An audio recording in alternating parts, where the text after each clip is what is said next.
Welcome to Café Tales. I'm Alie, your host for today's mystery.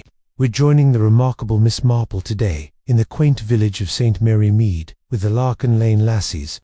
Before we begin, I'd love to know where in the world you're tuning in from today. Let me know in the comments. Settle in with a warm cup of tea, stay curious, and let's ease into this tale of garden thefts, rare orchids, and murder. The Greenhouse Strangler Chapter 1, Tea and Troubles. It was a particularly fine Tuesday afternoon in May when Miss Marple arrived at Gossington Hall for tea with her friend, Mrs. Bantry. The rhododendrons were in magnificent bloom, their vibrant colours making a striking display against the old grey stone of the house. Miss Marple, neat in her tweed costume and carrying her knitting bag, advanced up the path with a light step that belied her age. Mrs. Bantry greeted her with enthusiasm. "Jane, how delightful! You're just in time. Mrs. Pringle and Miss Weatherby have arrived only moments ago." Miss Marple smiled.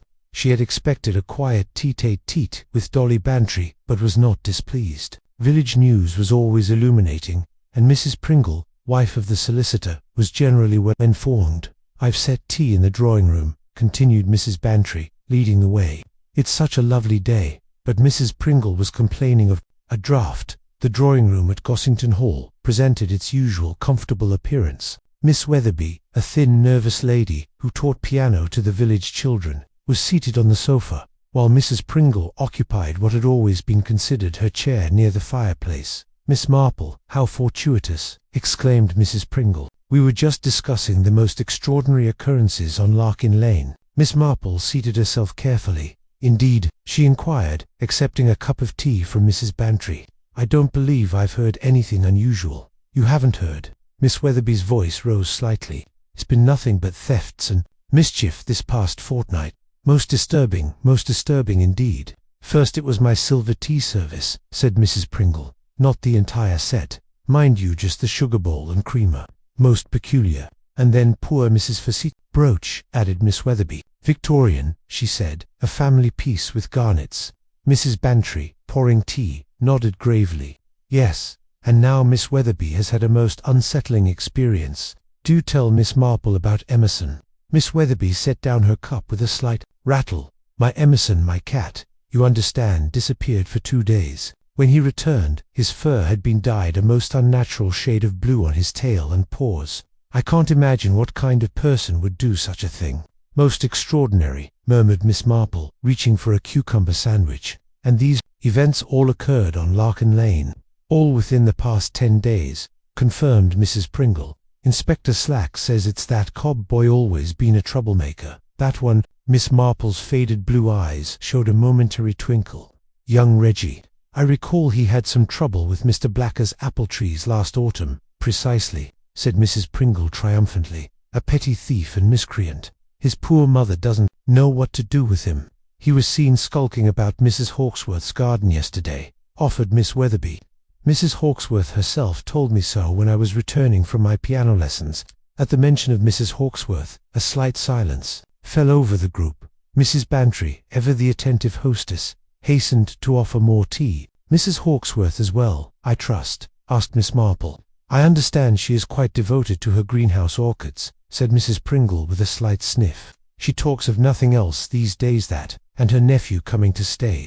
"Gerald Hawksworth," supplied Mrs. Bantry. "I met him at the post office yesterday. Rather abrupt manner, I thought. His late father's banking business keeps him in London, I believe," said Mrs. Pringle, "though one wonders what brings him to St. Mary Mead now. Mrs. Hawksworth was never particularly close to her brother's family." "Perhaps it's the orchids," suggested Miss Weatherby with a nervous laugh. "I understand she's developed some special variety. She's to present it at the Horticultural Society meeting next week. Mrs. Hawksworth is rather accomplished at hybridization, I believe," said Miss Marple mildly. "You would know about that, Miss Marple, with your gardens always so lovely," said Mrs. Bantry. "Oh, did I mention that Mr. Preston has joined the society? Quite the enthusiast, apparently.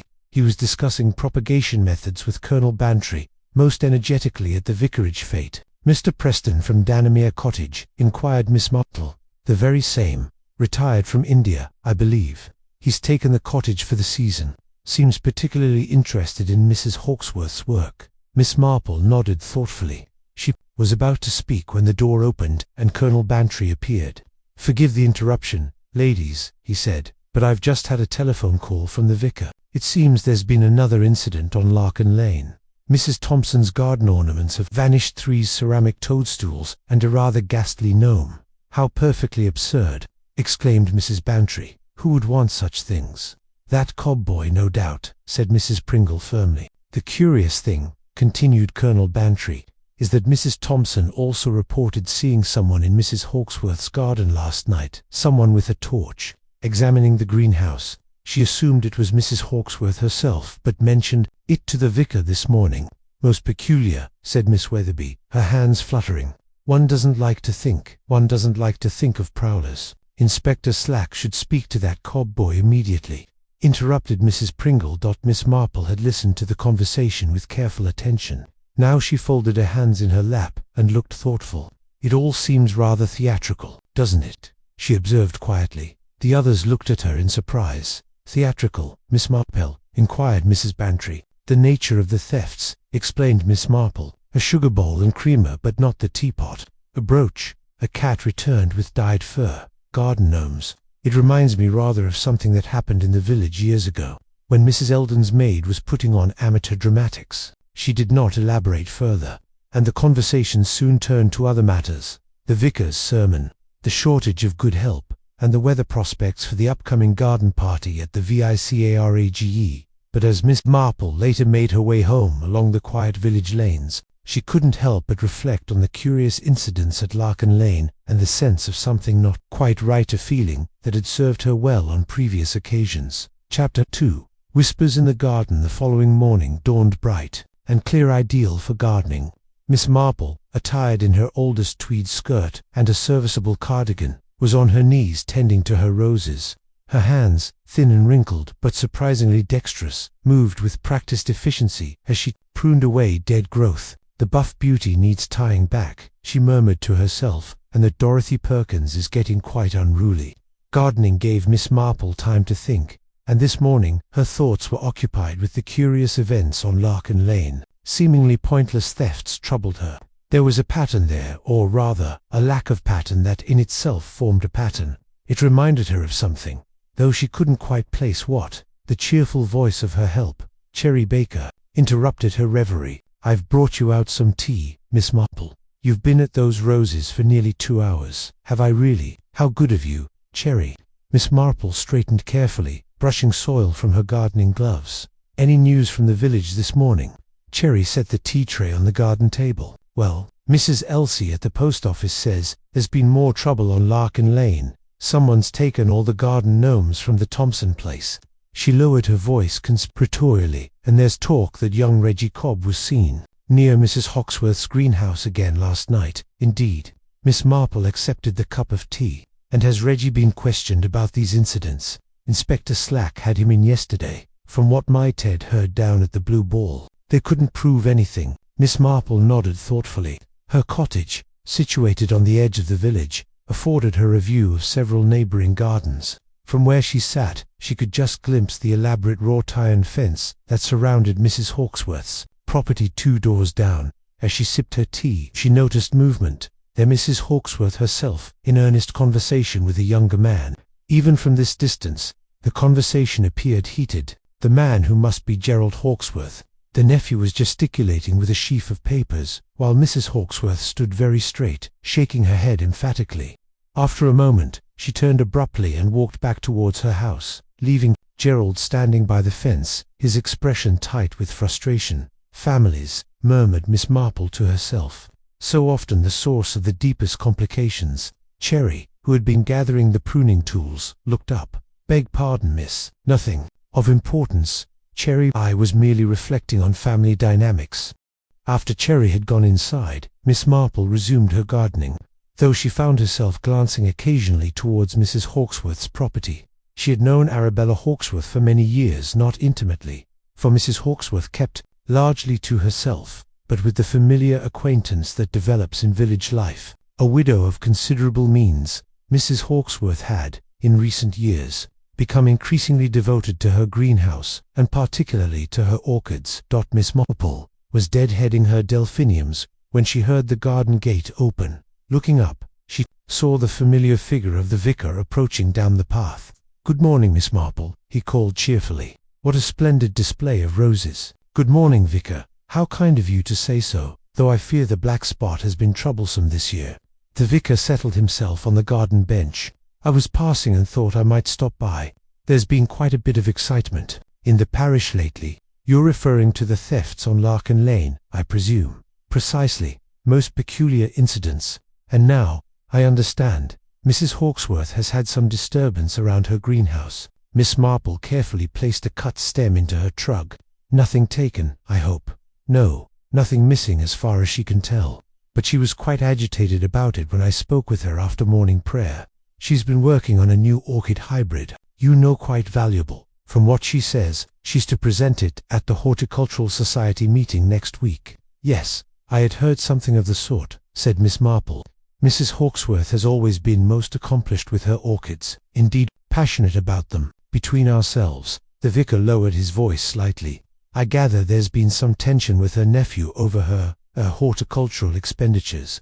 Young Mr. Hawkesworth apparently feels his aunt's spending on her greenhouse is excessive." "How unfortunate," murmured Miss Marple. "Family disagreements are always distressing." "Quite so. But Mrs. Hawkesworth was most emphatic that her newest hybrid would justify everything, something about patent rights and royalties. I'm afraid I didn't fully understand the technical aspects." Miss Marple nodded sympathetically. "The commercialization of specialized plant varieties can be quite complex, I believe." The vicar looked at her with mild surprise. "You seem well informed on the subject, Miss Marple." "Ah, merely general knowledge gleaned from gardening journals," she replied modestly. "One does pick up bits and pieces over the years." Their conversation drifted to parish matters, and shortly thereafter the vicar took his leave. Miss Marple returned to her gardening, but her mind was active beneath the brim of her faded straw hat. Later that afternoon, Miss Marple made her way to the village post office. Mrs. Elsie, who combined her postal duties with a flourishing trade in gossip, was serving Miss Weatherby when Miss Marple entered, and I said to her, Mrs. Elsie was saying, "That young man has no business prowling around at night. If he's seen near Mrs. Hawkesworth's greenhouse again, Inspector Slack should be informed immediately." "Quite right," agreed Miss Weatherby, nervously, "especially after what happened to my poor Emerson. One shudders to think what might be taken next." Miss Marple browsed among the birthday cards as she waited her turn. By the window, she noticed two women speaking in low voices, Mrs. Pringle and a stout, red-faced woman, whom Miss Marple recognized as Mrs. Hartley from the village shop. "Spotted him there again last night," Mrs. Hartley was saying, and not an hour later, Mrs. Hawkesworth was having words with Mr. Preston over the garden fence. "Mr. Preston," responded Mrs. Pringle. "About what, I wonder?" "Something about breeding rights. Ted heard, you know, he does the gardens for Mr. Preston twice weekly." Very heated it was. Mrs. Hawkesworth said something about registration papers, and Mr. Preston looking altogether too interested in her greenhouse. Miss Marple selected a card with a watercolor of roses and moved to the counter. As Mrs. Elsie wrapped it in paper, Miss Marple inquired mildly about the weather forecast. "They say it's to be fine through Thursday," replied Mrs. Elsie, "though my rheumatism tells me different." "Have you heard about the goings-on at Larkin Lane, Miss Marple?" "I've heard various accounts," said Miss Marple. Most perplexing. Walking home with her purchase, Miss Marple reflected on what she had overheard. The matter of Mrs. Orchid hybrid, the nephew's displeasure, Mr. Preston's apparent interest. These fragments began to form a picture in her mind, though its outlines remained indistinct. She recalled a similar situation some years ago with Mrs. Beddoes and her prized dahlia, though that had merely resulted in wounded feelings rather than anything more sinister. As she turned onto her garden path, Miss Marple noticed a moving shadow beyond Mrs. Hawkesworth's fence. Someone was in the garden, stooped over as if examining plants. For a moment, she thought it might be Reggie Cobb, but the figure straightened, revealing itself to be Mr. Preston. He stood for a moment, making a note in a small book, then moved purposefully toward Mrs. Hawkesworth's greenhouse. Miss Marple's eyes narrowed thoughtfully as she watched him disappear inside. Chapter 3. Death. Among the orchids, the news broke at precisely 10:17 the following morning. Miss Marple was just placing a freshly baked Victoria sponge on the kitchen table when the telephone rang. Cherry answered it and, moments later, appeared in the doorway. her young face unusually pale. "It's Mrs. Bantry, miss," she said in a hushed voice. "She says there's been a murder at Mrs. Hawksworth's." Miss Marple received this intelligence with remarkable composure. "Thank you, Cherry." She took the telephone receiver. "Dolly." "Yes, I hear there's been some dreadful news." Mrs. Bantry's voice came through, high-pitched with excitement. "Jane, the most awful thing. Mrs. Hawksworth has been found dead, murdered in her greenhouse, strangled. Mrs. Elsie just telephoned to tell Arthur. The whole village is in an uproar." "How distressing," said Miss Marple. "When was she found?" "This morning by her gardener, Hopkins. He arrived at 9 as usual and found her among her orchids. Apparently, she's been dead since last night." "Jane, do you think could it be connected to those strange thefts?" "It would seem rather a significant escalation," murmured Miss Marple thoughtfully. "Arthur says Inspector Slack is already convinced it's that Cobb boy. Apparently, they found a footprint matching his boots near the greenhouse." "I see," said Miss Marple. There was a slight pause before she added, "Will you be calling on the household? One does like to express condolences in person. I was thinking of going over this afternoon. Would you care to accompany me?" "That would be most suitable. Shall we say 3? After replacing the receiver, Miss Marple sat very still for a moment, her faded blue eyes thoughtful. Cherry, who had been hovering anxiously, spoke up. "Is it true then, miss, about poor Mrs. Hawksworth?" "I'm afraid so, Cherry. They're saying it was that Reggie Cobb," ventured Cherry. "Ted saw him running past the blue ball last night, looking all shifty-like." "Indeed," said Miss Marple, non-committal lie. By early afternoon, St. Mary Mead was in a state of barely suppressed excitement. Murder was, after all, a conversational resource of considerable value. As Miss Marple made her way to Gossington Hall to meet Mrs. Bantry, she noted several small clusters of villagers engaged in animated discussion. Always knew that Cobb boy would come to no good. She overheard Mrs. Pringle saying outside the butcher's shop, "Taking a human life over a few garden ornaments, it doesn't bear thinking about." At Gossington Hall, Mrs. Bantry greeted her with nervous energy. "Jane, I've just had Colonel Melchett on the telephone. He's joined Inspector Slack at the scene. It seems they're quite certain it was Reggie Cobb. He's disappeared, you know." "Has he indeed?" murmured Miss Marple, straightening her gloves. "Ran off last night and hasn't been seen since. And now there's proof of footprint by the greenhouse that matches those peculiar boots of his. And Hopkins says a pot was knocked over a valuable orchid." Apparently, the short drive to Larkin Lane was punctuated by Mrs. Bantry's excited speculations. When they arrived at Mrs. Hawksworth's substantial Victorian residence, they found a police constable stationed at the gate, but Mrs. Bantry's position in the village secured their admission to the house. The drawing-room presented an unusual scene. Inspector Slack, looking grim, was questioning a pale young man, whom Miss Marple identified as Gerald Hawksworth. Colonel Melchett stood by the fireplace, while a nervous-looking woman, whom Miss Marple did not recognize, sat stiffly on a chair by the window. "Mrs. Bantry, Miss Marple," said Colonel Melchett, nodding to them. "I'm afraid you've come at a difficult time. We felt we should pay our respects," said Mrs. Bantry. "Such a shocking thing, poor Mrs. Hawksworth." Inspector Slack looked up with barely concealed impatience. "If you ladies wouldn't mind waiting, we're in the middle of questioning Mr. Gerald Hawksworth ran a hand through his hair. "As I've already explained, Inspector, I left my aunt at approximately 8:30 last evening. She was in perfectly good health and mentioned she was going to work in her greenhouse. We had," he hesitated, "a minor disagreement over some family papers, but it was nothing significant." "And you went directly back to the Rose and Crown after that?" pressed Inspector Slack. "I did. You can confirm it with the landlord. I had a drink in the public bar and retired to my room before 10. "I see." Inspector Slack made a note. "And you were not aware of your aunt's valuable orchid hybridor, the papers relating to its patent?" A flash of something's surprise, perhaps, or annoyance crossed Gerald Hawksworth's face. "I knew she was working on something she considered important, but the details of her horticultural pursuits didn't interest me particularly." The woman by the window cleared her throat. "Mrs. Hawksworth was most secretive about her new hybrid, Inspector Evan to me, and I've been her companion for 3 years." "Thank you, Miss Brewster," said Colonel Melchett. "Now, I understand Mrs. Hawksworth was last seen alive by Hopkins, the gardener, when he left at 6 yesterday evening." Miss Marple, who had been quietly observing, ventured a gentle question. "Might I inquire if anything was taken from the greenhouse?" Inspector Slack looked at her with slight irritation. "That's police business, Miss Marple." "But surely it would help to establish a motive," persisted Miss Marple mildly. "For instance, were Mrs. Hawksworth's orchid notes missing?" A slight look of surprise crossed Colonel Melchett's face. "As a matter of fact, they were." "How did you know about those?" "One does hear things in the village," said Miss Marple vaguely. Mrs. Hawksworth was known to keep meticulous records of her hybridization experiments. Gerald Hawksworth frowned. "Are you suggesting someone murdered my—" "And for her gardening notes. Orchid hybridization can be quite valuable commercially, I believe," said Miss Marple, "particularly if one can secure patent rights." Mrs. Bantry, who had been unusually quiet, suddenly spoke up.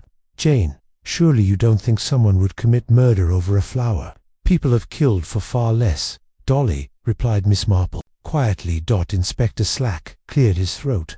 "We're working on the theory that the Cobb boy was caught stealing by Mrs. Hawksworth and panicked. His boot print was found near the scene, and he's been missing since last night." "I see," said Miss Marple. "Was there anything else unusual about the greenhouse?" "The arrangement of Mrs. Hawksworth's possessions." Perhaps Colonel Melchett gave her a curious look. "Her glasses were found on a potting bench, rather oddly placed, and the garden twine used to—" He glanced at Miss Brewster. "Well, it had been cut with unusual precision, not torn or frayed." "How interesting," murmured Miss Marple, almost as if someone familiar with gardening implements had used proper secateurs rather than tearing the twine in haste. Inspector Slack's expression hardened. "We'll be the judge of that, Miss Marple. Now, if you ladies don't mind, we have an investigation to conduct." As they were leaving, they encountered a harried police constable rushing up the garden path. "Inspector," he called, "we've had word of Reggie Cobb. He's been spotted near Danebridge, heading toward the old mill." Inspector Slack immediately barked orders for a search party. In the ensuing commotion, Miss Marple and Mrs. Bantry made their way back to the waiting car. "What do you make of it all, Jane?" asked Mrs. Bantry as they drove away. Miss Marple smoothed her gloves thoughtfully. "I find it most interesting that Mrs. Hawksworth's orchid notes are missing and that the murder weapon was cut so precisely." Back at her cottage, Miss Marple sat by her window, watching the shadows lengthen across her garden. Beyond the hydrangeas, she could just see the police activity continuing at Mrs. Hawksworth's residence. She thought about the precisely cut garden twine, the missing notes, and the peculiarly placed spectacles. Somewhere in the gathering twilight, a manhunt was underway for young Reggie Cobb while a killer's tracks were being obscured by the very investigation meant to reveal them. Chapter 4. The reluctant suspect of apprehension of Reggie Cobb occurred in a manner that Miss Marple later described as most illuminating. 2 days after Mrs. Hawksworth's body had been discovered, Reggie was caught in the act of pilfering a packet of digestive biscuits from Mr. Patel's grocery shop. He made no attempt to flee, submitting to capture with a resignation that suggested relief rather than remorse. Miss Marple received this news from Cherry, who burst into the morning room, where Miss Marple was arranging flowers. "They've caught him." Miss Marple let Reggie Cobb stealing biscuits from Mr. Patel's, bold as brass indeed. Miss Marple paused, a stem of larkspur balanced delicately between her fingers. "How curious that he should risk capture for something so trivial. Ted says he looks half-starved, been hiding in the old priory ruins since the night of the murder." Cherry lowered her voice on the last word, as though murder itself might appear if spoken of too loudly. "Poor boy," murmured Miss Marple. "He must have been quite desperate." "Poor boy." Cherry's eyes widened. "But Miss Marple, he's a murderer, is he?" Miss Marple set down the larkspur precisely in her arrangement. "We shall see." Later that morning, having completed her household tasks, Miss Marple donned her best hat and gloves and made her way to the police station. Constable Peters, stationed at the front desk, looked up in surprise. "Miss Marple, what can I do for you this morning?" "Good morning, Constable. I believe I may have dropped my handkerchief yesterday during my constitutional. I was passing quite near where young Reggie Cobb was apprehended, and I wondered if perhaps it had been found." Constable Peters looked doubtful. "No handkerchiefs have been handed in, Miss Marple, but I can make a note of it." "That's most kind. I don't suppose," she hesitated, "I don't suppose I might inquire after young Reggie. Such a shocking business, one can't help but feel concerned for someone who grew up in the village, whatever his misdeeds." The constable's expression softened slightly. "He's being held for questioning about Mrs. Hawksworth's murder." Inspector Slack is with him now. As if on cue, a door at the end of the corridor opened, and Inspector Slack emerged, his face set in lines of frustration. He stopped short at the sight of Miss Marple. "Miss Marple, this is an official police investigation. What brings you here?" "A lost handkerchief, Inspector. Pure coincidence, I assure you." She smiled gently. "I gather you're interviewing young Reggie." Inspector Slack's frown deepened. "We are, and despite what everyone in this wretched village seems to think, my job would be considerably easier without civilian interference. Of course, Inspector, has Reggie confessed to Mrs. Hawksworth's murder? He admits to the theft's claims they were pranks, if you can believe it, but is denying any knowledge of the murder." "How interesting." Miss Marple adjusted her gloves. "And the evidence against him is substantial. Now, if you'll excuse me, Miss Marple, just one small matter, Inspector. I wonder if I might have a brief word with Reggie. His mother and I were acquainted through the Women's Institute, and I feel a certain responsibility." "Absolutely not," interrupted Inspector Slack. "This is a murder investigation, not a social call." "Of course, but sometimes a familiar face, and I did bring him a few biscuits." She produced a small paper bag from her handbag.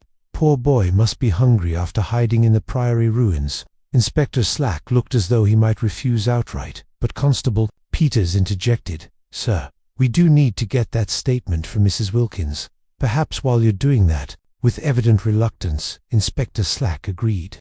5 minutes. Miss Marple and Constable Peters will be present throughout. The cell where Reggie Cobb was being held was small but clean. Reggie himself, a lanky youth with an unfortunate complexion and a perpetual slouch, sat on the narrow cot, looking up with surprise as Miss Marple entered. "Miss Marple," his voice cracked slightly, "they don't think you did it too, do they?" Despite the circumstances, Miss Marple couldn't help a small smile. "No, Reggie, I brought you some biscuits." She handed the paper bag to Constable Peters, who inspected it before passing it to Reggie. "Thank you," mumbled Reggie, taking a biscuit with trembling hands. "They all think I killed old Mrs. Hawksworth, but I didn't. I wouldn't. I only took things for a laugh, like the silver sugar bowl and creamer, Mrs. Forsyth's brooch, Miss Weatherby's cat, and Mrs. Thompson's garden gnomes." Reggie nodded miserably. "But I never hurt anybody. I was going to put everything back. It was just—" He stopped, looking embarrassed. "Just a prank." Miss Marple finished for him. "Like the incident with Tommy Jenkins and the church silver."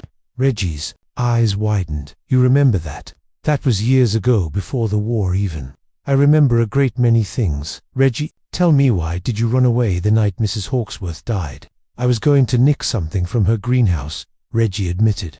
"But when I got near, I saw someone already there inside, with a torch. I thought it might be the police looking for me, because of the other things. So I see. And this person in the greenhouse, did you recognize them?" Reggie shook his head. "Too dark. Just saw the light moving around inside." "And at what time was this?" "Approximately. Must have been close to 9. The church bells had just gone." Miss Marple nodded thoughtfully. "Thank you, Reggie. You've been most helpful."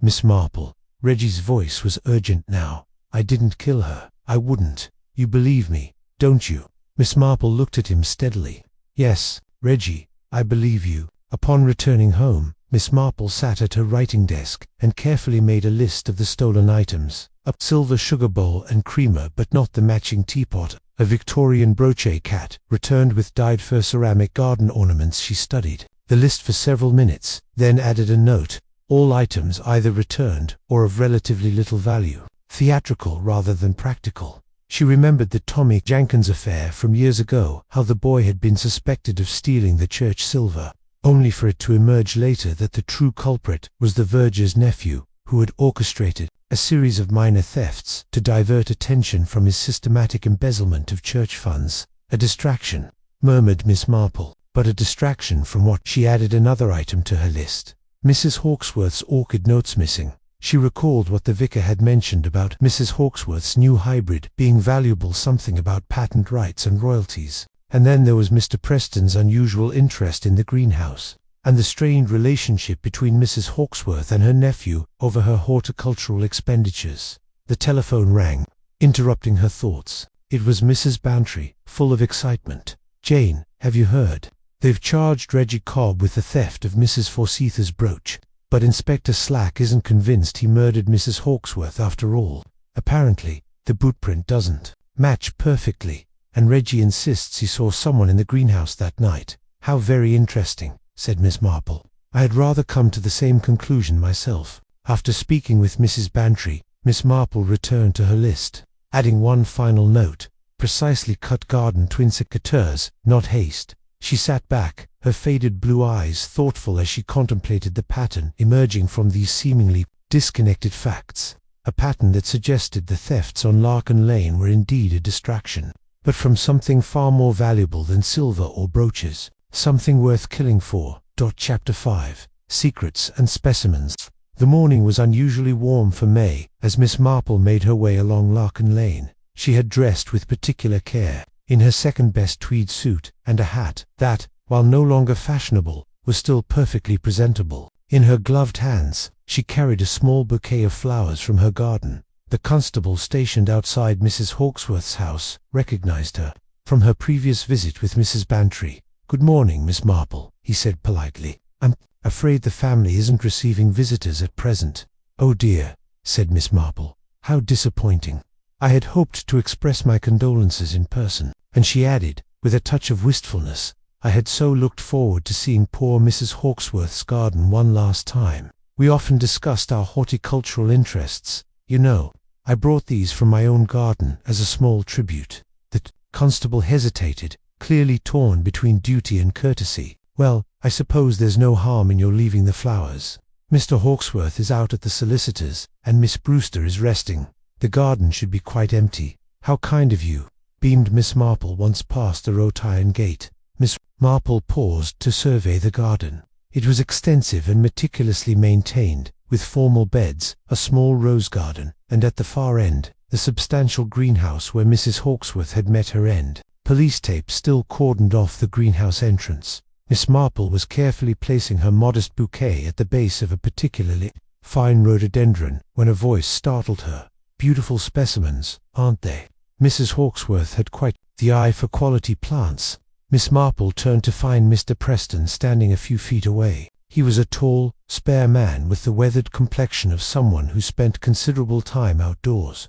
His expression was appropriately solemn, though his eyes moved restlessly over the garden beds. "Mr. Preston, isn't it?" said Miss Marple. "Yes." Mrs. Hawksworth was renowned for her horticultural achievements. "I understand you share her interest in gardening." "Indeed." Preston moved closer, extending his hand. "Horticultural societies were our common ground, though I confess my specialty lies more with tropical specimens than orchids. Such a terrible business, her death. The village would be much poorer without her expertise."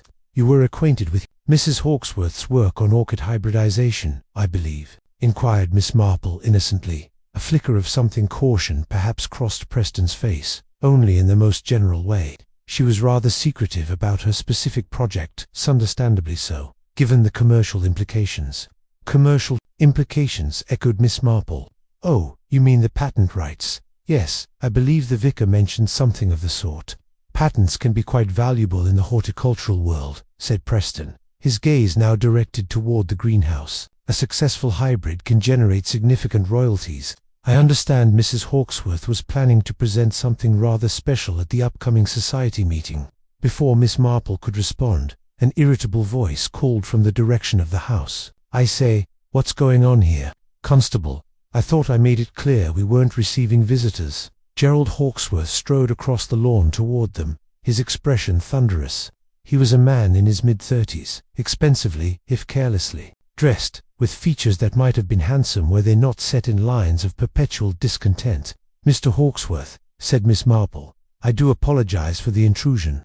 I merely wanted to leave some flowers in memory of your aunt, Mr. Preston, and I were just discussing her remarkable contributions to horticulture." Gerald Hawksworth gave a dismissive gesture. Yes, my aunt's precious plants. That's all anyone in this wretched village can talk about. As if a few flowers were worth the—" He broke off abruptly, glancing at Preston. "I wasn't aware you two were acquainted. We've just met," Preston explained smoothly. "I came to pay my respects, as did Miss Marple. Your aunt was very well regarded in the horticultural community, so I've been told." Repeatedly, Gerald's tone was terse. "Well, I appreciate the sentiment, but we're rather occupied with funeral arrangements and legal matters. If you'll excuse me." "Of course," murmured Miss Marple. "Such a difficult time. I don't suppose you've had any word on your aunt's missing papers, the ones relating to her new hybrid?" Gerald Hawksworth stared at her with undisguised surprise. "How do you know about those?" "Village gossip, I'm afraid," said Miss Marple apologetically. "One does hear things. And the police mentioned that some papers were missing when Mrs. Bantry and I called previously."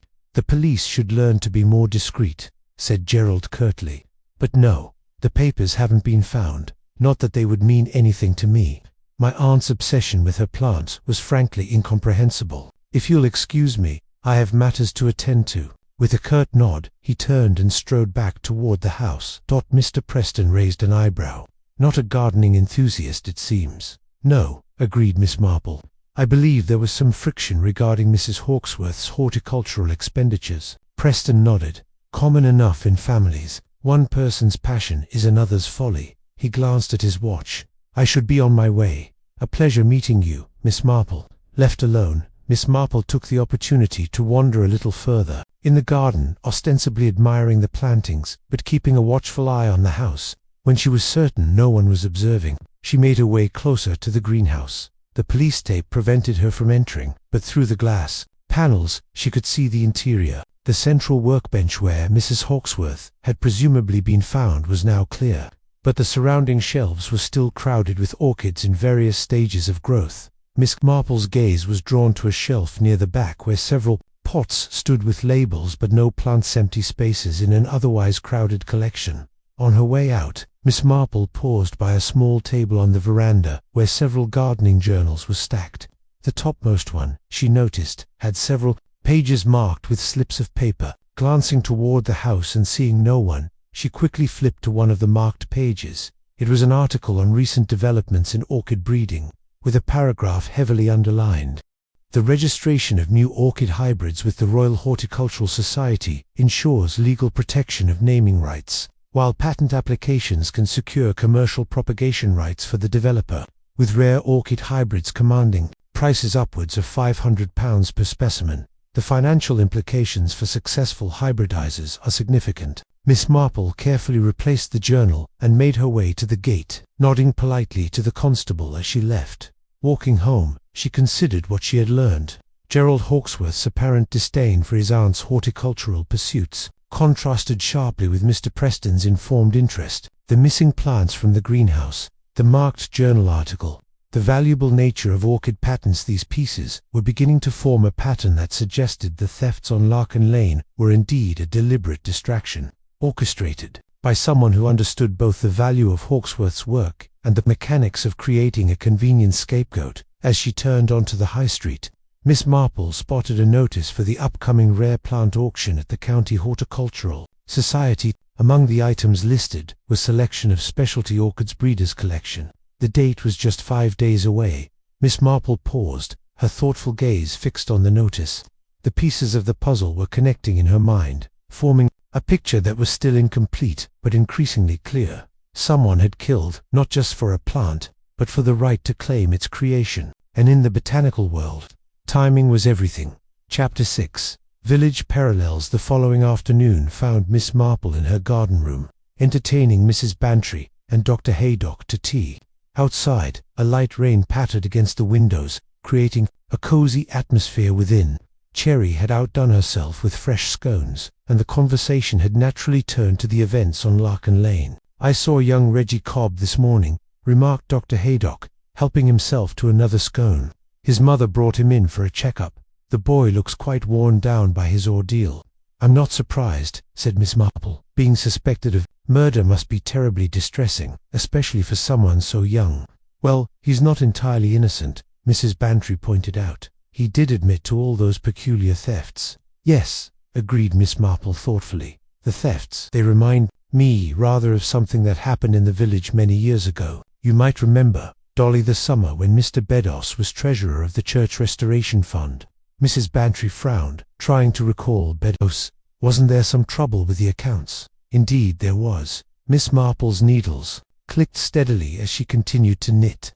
"Nearly £200 went missing over the course of 6 months. But what was particularly interesting was the series of small, rather theatrical incidents that occurred during the same period. Dr. Haydock looked intrigued. What sort of incidents? Oh, various unusual thefts and pranks. Mrs. Elkins's cat was painted green. Judge Ponsonby's garden gnomes were rearranged in, well, rather improper positions.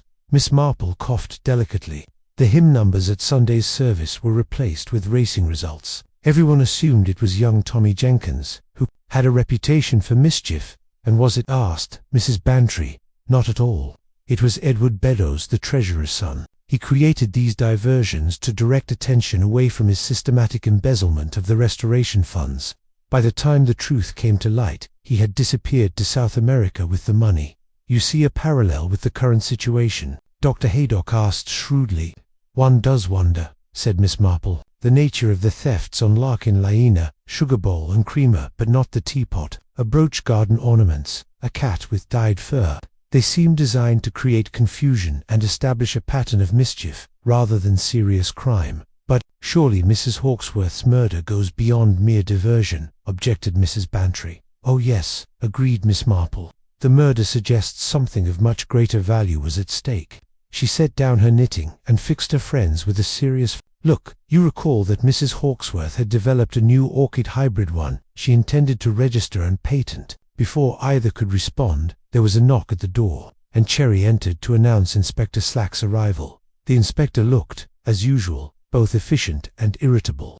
Miss Marple, he began without preamble. I understand you've been asking questions about Mrs. Hawkesworth's greenhouse. I merely paid my respects and left some flowers from my garden, replied Miss Marple mildly. Good afternoon, Inspector. Won't you have some tea? Inspector Slack declined with a curt gesture. I'm here on official business. It seems your theory about Reggie Cobb might have some merit. The boot print we found doesn't match his exactly. It's similar, but the heel pattern is different. How interesting, murmured Miss Marple. And have you had any luck locating Mrs. Hawkesworth's missing papers, the ones relating to her orchid hybrid? The inspector's expression sharpened. How do you know about those? When we visited after the murder, you mentioned that her orchid notes were missing. Miss Marple reminded him.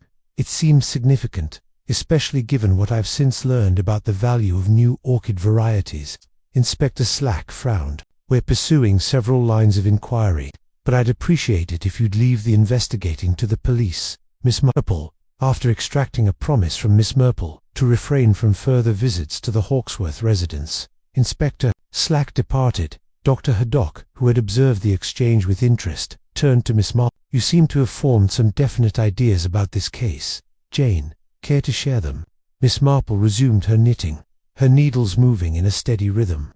It's merely speculation at this point, but I believe Mrs. Hawkesworth's murder is connected to her work on orchid hybridization.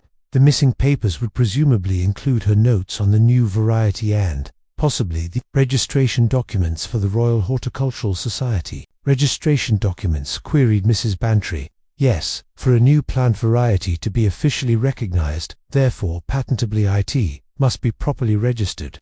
The timing is significant. I think the County Horticultural Society is holding their rare plant auction this weekend. You think someone killed Mrs. Hawkesworth to steal her orchid? Mrs. Bantry looked skeptical. Not just the plant itself, but the right to claim its development, corrected Miss Marple. With the proper documentation, a new orchid hybrid could be quite valuable, especially if it has unusual characteristics or commercial potential. Dr. Haydock nodded slowly. And I suppose, with Mrs. Hawkesworth gone, there would be no one to dispute such a claim. Precisely. Miss Marple set down her knitting and reached for a sheet of paper on the side table. I've been considering who might have both the botanical knowledge and the opportunity. Mr. Preston is clearly knowledgeable about plants, though he claims his specialty is tropical specimens rather than orchids. Gerald Hawkesworth stood to inherit his aunt's estate, but seems to have little interest in horticulture. What about the companion, Miss Brewster? Wasn't it? Suggested Mrs. Bantry. She lived in the house and would have had access to the greenhouse. Yes, and there's also Hopkins, the gardener. Miss Marple paused. I wonder, Dr. Haydock, if you might drive me to the County Society tomorrow. I'd like to inquire about their registration procedures. Later that afternoon, after her guests had departed, Miss Marple walked to the village to attend the annual flower show at the church hall. As the rain had stopped, there was a good turnout of villagers eager to discuss the latest developments in the Hawksworth case while admiring the floral displays. Miss Marple paused by an exhibit of ornamental plants, where she observed Mr. Preston examining a collection of exotic specimens. He moved methodically from plant to plant, occasionally making notes in a small book. His attention to detail was impressive, his knowledge evident in the precise way he inspected each specimen. At one point, he looked up and caught Miss Marple watching him. With a courteous nod, he approached her. "Miss Marple, are you a competitor today?" "Oh no," she replied with a self-deprecating smile. "My modest blooms couldn't possibly compete, but I do enjoy seeing the village's best efforts." "You seem quite knowledgeable about plants, Mr. Preston." "A lifelong interest," he acknowledged, though Mrs. Hawksworth was the true expert. Such a tragedy to lose her, especially with her new hybrid so close to registration. Miss Marple's eyes widened slightly. "You knew about her new hybrid?" A fleeting expression caution perhaps crossed Mr. Preston's face before he smiled. "Only in general terms. She mentioned it at the last society meeting, quite excited about its potential, though characteristically secretive about the details. If you'll excuse me, I should pay my respects to the vicar." As she watched him move away, Miss Marple's thoughtful gaze noted the precision of his movements, the careful way he handled the plants, the same kind of precision, perhaps, that would be required to cut a length of garden twine with clean, deliberate strokes, rather than in haste or panic. Chapter 7. The pattern emerges. The county library was nearly empty when Miss Marple arrived the following morning. She had dressed with particular care, wearing her best tweed suit and a hat that, while unfashionable, still conveyed a certain dignity. The librarian, Miss Price, looked up with mild surprise as Miss Marple approached the reference desk. "Good morning, Miss Marple. How unusual to see you here on a Thursday. Your garden club meets on Thursdays, does it not?" "Usually, yes," agreed Miss Marple, "but I've developed a particular interest in orchid cultivation, and I was hoping you might have some reference materials on the subject." Miss Price adjusted her spectacles. "Orchids? Yes, I believe we have Milligan's tropical orchids and their cultivation, and perhaps something on hybridization techniques. The botanical section is rather limited, I'm afraid." "Hybridization is precisely what interests me," said Miss Marple, "and perhaps something on plant patents and registration procedures for new varieties. You understand." 20 minutes later, Miss Marple was seated at a corner table, surrounded by several slim volumes and a rather more substantial tome entitled Commercial Aspects of Botanical Innovation, Patents, Rights, and Regulations. She read with careful attention, occasionally making notes in a small notebook she had brought for the purpose. "Most illuminating," she murmured to herself as she consulted a chapter on registration requirements. The Royal Horticultural Society's process was quite specific, detailed documentation of the hybridization process, photographic evidence, and verification by established experts. Most interesting of all was the provision that the first person to register a new variety secured the naming rights and potential patent benefits, even if others had been working on similar hybrids. By noon, Miss Marple had filled several pages. With notes, she thanked Miss Price and made her way to the village tea shop, where she had arranged to meet Dr. Haydock. "Research going well?" he inquired after they had ordered tea. "Very informative, thank you." Miss Marple adjusted her gloves. "I wonder, might you be able to drive me to the County Horticultural Society this afternoon? It's in Danebridge, I believe." Dr. Haydock raised an eyebrow. "Playing detective again, Jane? Inspector Slack won't be pleased." "Oh, I'm merely satisfying my curiosity about gardening matters," Miss Marple replied innocently, "and perhaps learning a little about orchid registration procedures." Dr. Haydock's car was old but well maintained, and the drive to Danebridge passed pleasantly. The County Horticultural Society occupied a handsome Georgian building with extensive gardens at the rear. A sign at the entrance announced the upcoming rare plant auction, now just 3 days away. The receptionist, a brisk woman in her 40s, looked up as they entered. "May I help you?" "I do hope so," said Miss Marple with her most benign smile. "I'm interested in the procedure for registering a new plant variety. My late friend Mrs. Hawksworth often spoke of the process, but I'm afraid I never properly understood it."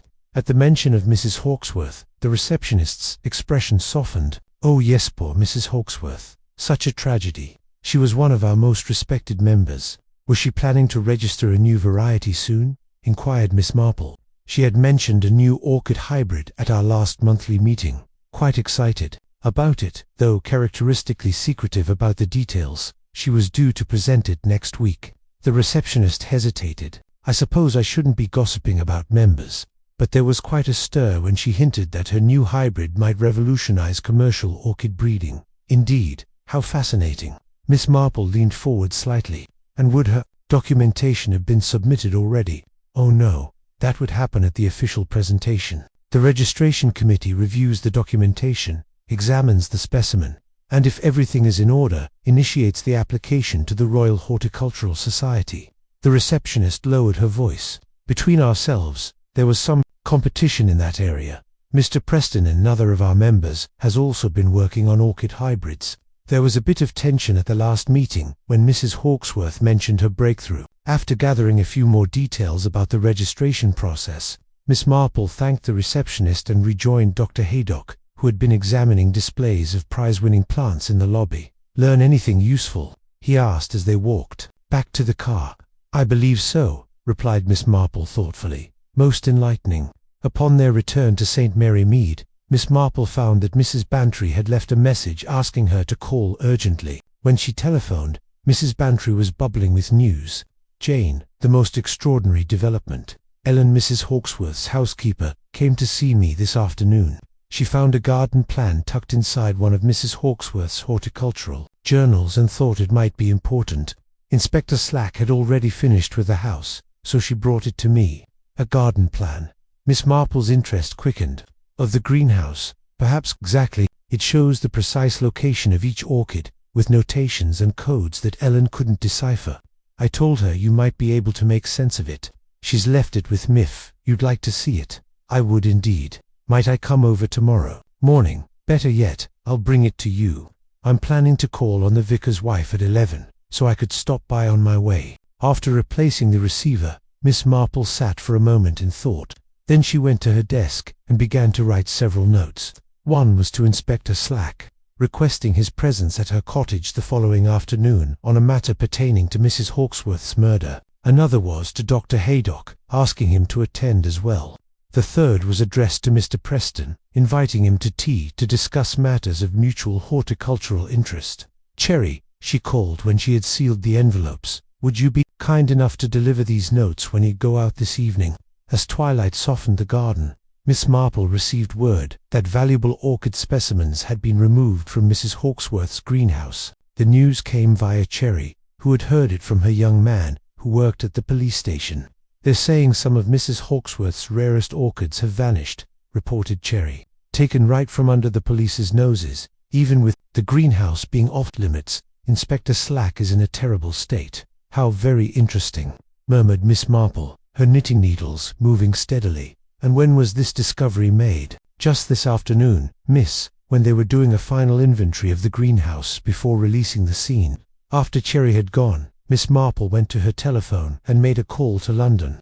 The conversation was brief but appeared to satisfy her, for when she hung up, there was a small triumphant smile on her face. "Yes," she said to herself, "it all fits together quite neatly now." She returned to her armchair and her knitting, but her mind was busy arranging the facts like pieces in a complex puzzle. The peculiar thefts designed to establish Reggie Cobb as the village miscreant, the precise cutting of the garden twine, Mrs. Hawksworth's missing orchid notes, the tension between her and Mr. Preston over hybridization, and now the disappearance of rare specimens from the greenhouse. The pattern was clear to her.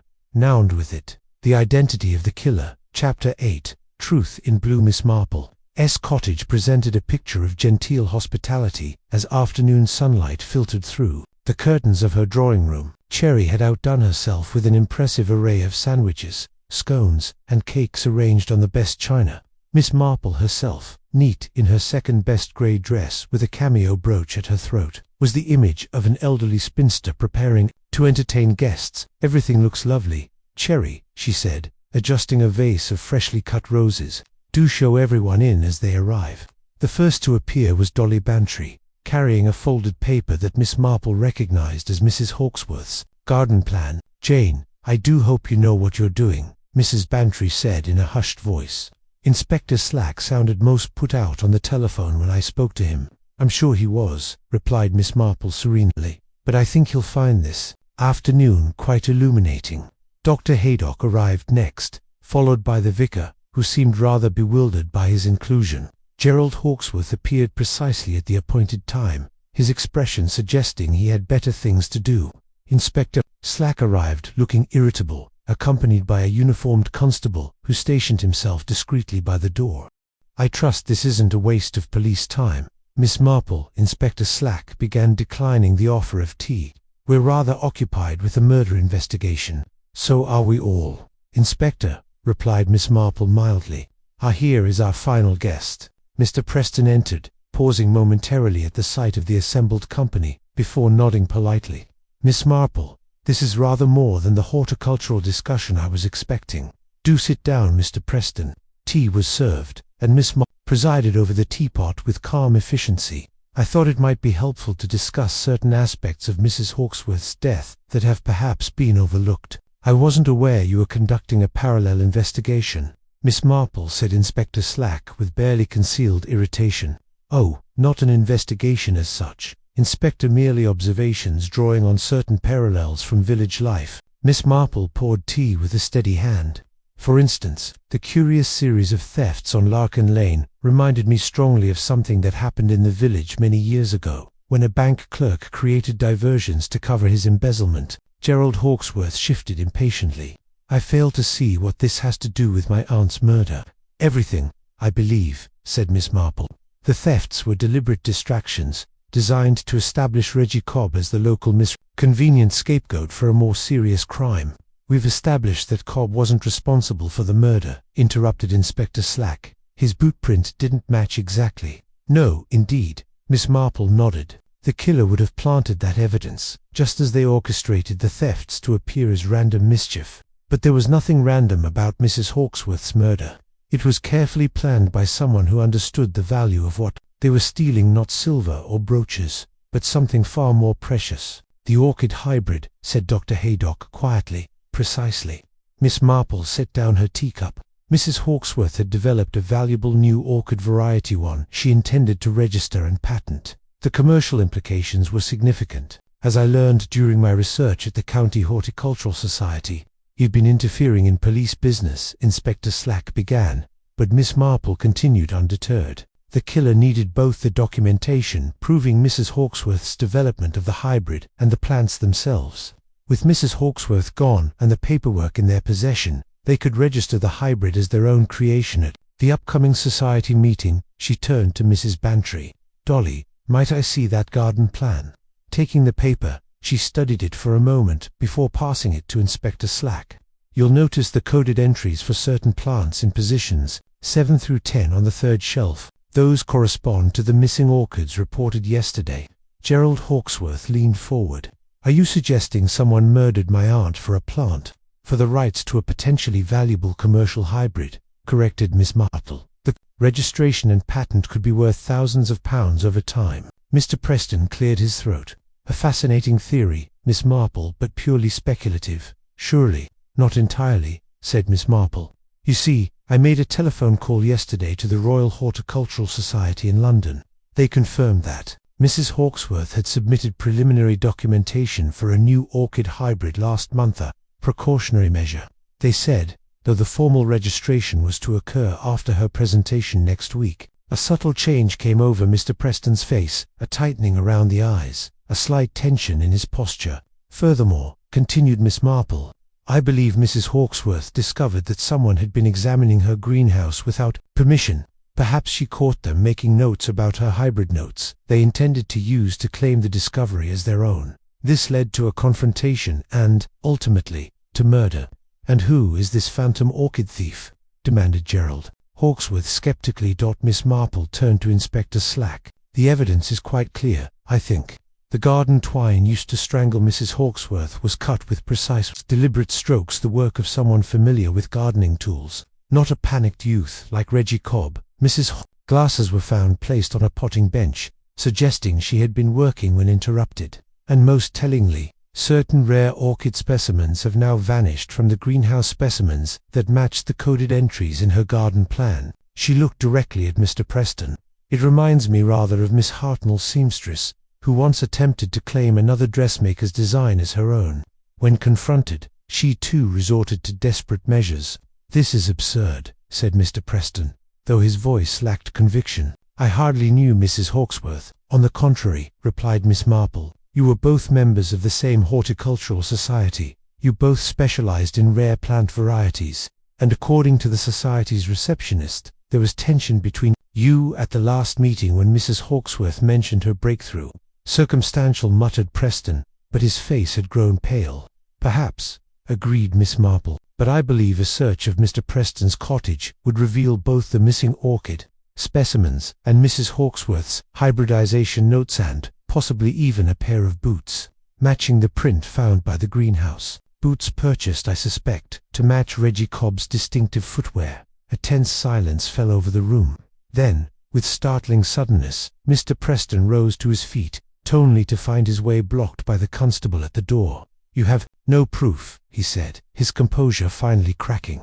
"None whatsoever."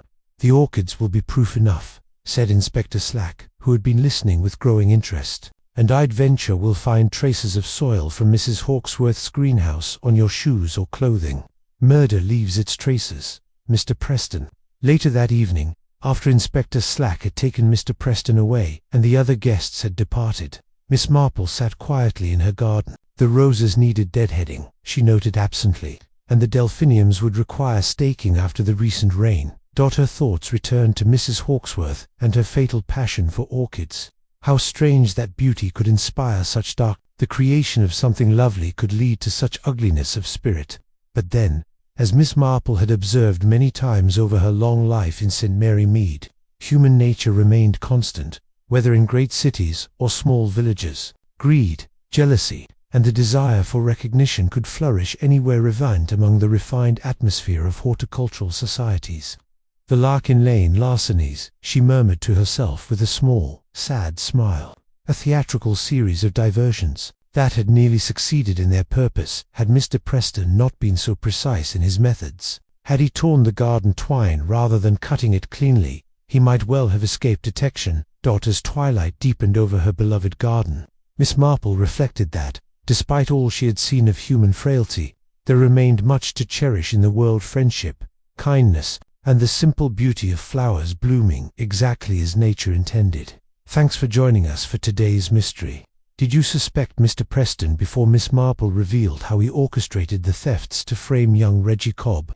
Let me know your thoughts in the comments. If you enjoyed this adventure with Miss Marple, don't forget to hit subscribe for more mysteries daily. Until next time, remember Miss Marple's wisdom: human nature is much the same everywhere, and the most carefully planned crimes often unravel through the smallest details, like the precise cutting of a simple piece of garden twine. This is Alie, signing off from Café Tales.